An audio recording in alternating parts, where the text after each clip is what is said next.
Voici la suite de la vidéo dans laquelle mon mari et moi nous avons préparé une surprise pour mon beau-frère. Là, mon mari a mis de la musique, j'ai commencé à danser. Après ça, ma belle-mère est venue danser avec nous. J'ai appelé mon beau-frère pour qu'il vienne danser avec nous, mais il n'est jamais venu. À chaque fois quand on va chez lui, on met de la musique, on danse, mais lui, il danse jamais. Il dit tout le temps, je ne sais pas danser, je ne sais pas danser. Aujourd'hui, je vais le forcer à danser avec moi. Moi, j'aime bien danser même si je sais que je ne sais pas danser.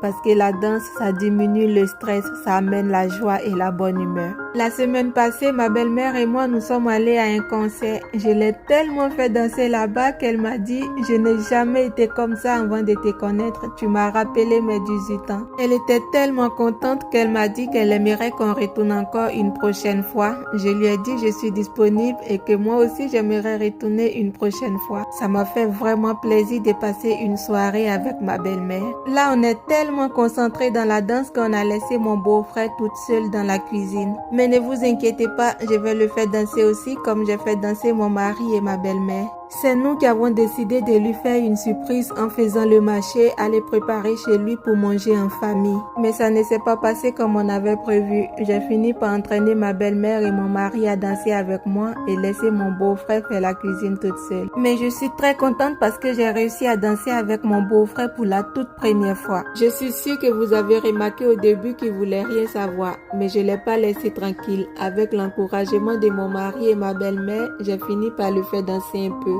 Là, on a fini de danser et on se concentre maintenant sur la cuisine parce que je commence à avoir très faim. On a partagé les tâches, chacun a eu sa part. Moi, je m'occupe de la sauce, mon beau-frère s'occupe des patates, ma belle-mère s'occupe des légumes et mon mari se charge de râper les fromages.